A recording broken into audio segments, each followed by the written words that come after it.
It's strange how life can feel perfect one moment, and then, in an instant, everything you thought you knew comes crashing down. That was how it felt for me. I was a wife, a mother of two beautiful children, and for years, I believed I was living a dream. My husband, David, and I had been together since our late teens, and together we had built a life filled with love, stability, and joy. We were that couple everyone envied. Friends admired our relationship, and family saw us as the example of what love should be. Little did I know, everything I believed in was about to be shattered in the most horrific way. It all started with a feeling, a nagging thought at the back of my mind that I couldn't shake off. David had always been affectionate and loving, but lately, something felt different. He had become more distant, more secretive. Small things started to add up. His phone was always locked, and he started going on mysterious business trips. There was a coldness in his touch, a hesitation in his kisses that I couldn't ignore. Still, I tried to convince myself that it was just stress from work or life.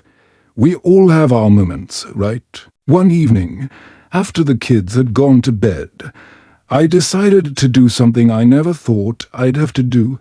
I went through his things. I knew I shouldn't, but my gut told me I had to know the truth. My heart pounded as I opened his drawer, finding nothing more than a few papers and simple receipts. But then, tucked under a stack of papers, I found it, a letter. It was handwritten and addressed to him. The words that followed would haunt me forever. The letter began with a simple phrase, "David, I can't do this anymore. The truth must come out. You know what we did, and you know what's at stake." The words were clear, but the meaning behind them was anything but. My heart raced as I read on, each sentence pulling me deeper into a darkness I wasn't prepared for. The letter spoke of an affair, a betrayal, but what shook me to my core was the revelation that my husband and his sister, my sister-in-law, had been involved in something far worse. The letter didn't just confess to an affair. It revealed a secret, a horrifying truth that had been buried for years. As I read on, I felt the world round me spinning. I couldn't breathe. The room felt too small, too hot. I had to know more. Who wrote this letter? Was this some sick joke? But the letter ended with a chilling line. "I am sorry, but we both know they're not your children." I felt like the floor had been pulled out from under me. My mind couldn't comprehend what I had just read. What did it mean that my children weren't mine? I immediately thought of my two kids, their faces flashing in my mind. My heart shattered in an instant. My love, my life, my family. Was it all a lie? I confronted David that night, my voice shaking as I demanded the truth. He seemed startled, almost as if he had expected this moment. The silence between us grew unbearable before he finally spoke. "What did you read?" he asked, his voice hollow. I held the letter up to him. "Tell me what this means, David. What does it mean that you and your sister? What have you done?" The shock on his face was evident, but it was soon replaced by a deep, sorrowful expression. "I didn't want you to find out this way. I didn't want to hurt you," he said softly, his voice cracking. Tears welled up in my eyes. "Tell me the truth. I need to hear it from you." His silence was all I needed to hear. The truth was too painful to deny. The room was thick with tension, and the air felt impossibly heavy as David's words hung between us, unspoken but undeniable. His eyes, filled with guilt and sorrow, were glued to the ground. It was as if he couldn't bear to look at me, couldn't bear to face the devastation he had caused. "David," I whispered, my voice trembling, "please, tell me what happened. What did you and your sister do?" He took a deep breath, his hands shaking as he tried to steady himself. The silence stretched on for what felt like an eternity before he finally spoke, his voice raw and filled with pain. "It wasn't supposed to happen this way," he began. "I never wanted this. But your sister-in-law, she She came to me when we were younger. She was troubled, and I didn't know how to help her. I didn't know what it would lead to. My heart pounded in my chest as I tried to process what he was saying. You didn't know that sleeping with your sister was wrong? My voice grew louder, my anger and confusion spilling out. But David seemed broken, defeated by his own words. No, he whispered. I was too blind. I thought we could fix it. I thought I could protect her, but it went too far. And then you were pregnant with them, our children. They aren't just us. They're hers too. The room seemed to close in on me as his words hit me like a punch to the stomach. I couldn't breathe. The world around me tilted as I tried to absorb the reality of his confession. My children, were they really mine? My whole life, everything I had built, felt like it was crumbling to dust. This was no longer just about betrayal. This was about my identity, my family, my very sense of self. How long have you known? I asked, my voice barely audible, my eyes brimming with tears. David looked up, his face pale and broken. I found out after you were pregnant with them. It wasn't until I saw the resemblance, the way they looked at her, the way she looked at them. It took me years to even admit it to myself. The pain in his voice was real, but it didn't change the fact that his actions, their actions, had destroyed everything. The trust I had built with him, the love I had given him, and the children we had raised together now seemed like a farce, a cruel illusion. You've lied to me for years, I said, the words barely more than a whisper. You've let me believe that our family was real, that we were happy. And all this time, you knew the truth. David's eyes filled with tears as he shook his head. I never wanted to hurt you. I didn't know how to tell you. I thought I could make it right, that we could move past it. But I was wrong. I should have told you the truth from the beginning. My mind was spinning, and the tears came faster now. I couldn't stop them. The pain in my chest was unbearable, and I couldn't escape the haunting thought that everything I had believed about my family had been a lie. The very children I had loved and raised. Were they even mine? Do they know? I asked, my voice trembling with dread. No, he replied, his voice cracking. They don't know. I kept it from them too. I didn't want them to suffer like I did. I didn't want you to suffer. But it was too late. We were all suffering. The lies, the deceit, the betrayal.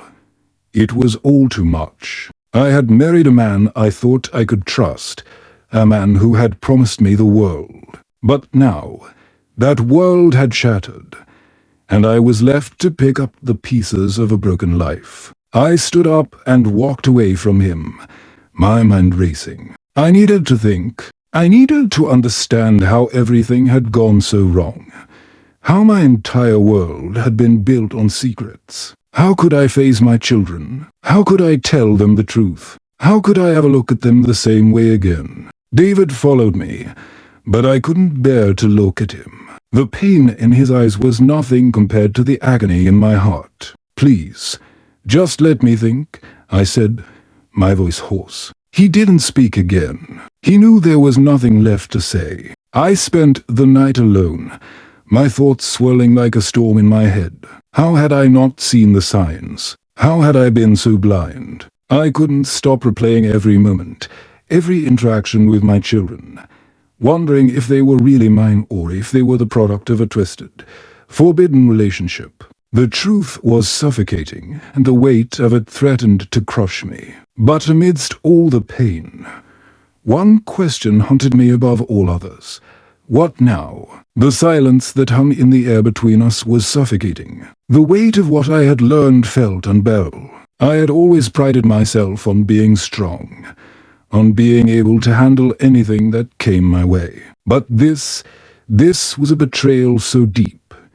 It threatened to tear me apart. I could barely look at David anymore, let alone speak to him. His confession had shattered everything I thought I knew, not just about him, but about the very fabric of my life. My family, my love, my children. What were they now? What had they always been? The next few days passed in a blur. I moved through life like a ghost, unable to focus on anything. My mind kept circling back to the same question. What now? What could I possibly do with this knowledge? How could I move forward knowing that the man I loved and trusted had betrayed me in the most unimaginable way? The hardest part wasn't just the betrayal. It was the fact that my children, the two little lives I had brought into the world, weren't mine. At least not in the way I had believed. My heart ached every time I looked at them. Were they truly mine? Had I been a mother to them in the truest sense? Or had I been living a lie, raising children that belonged to a woman I could never trust? David tried to talk to me every day. He begged me to understand, to forgive him. But how could I? How could I ever forgive something like this? His actions had not just hurt me. They had hurt our children, our family. And it wasn't just the affair with his sister that I had to come to terms with.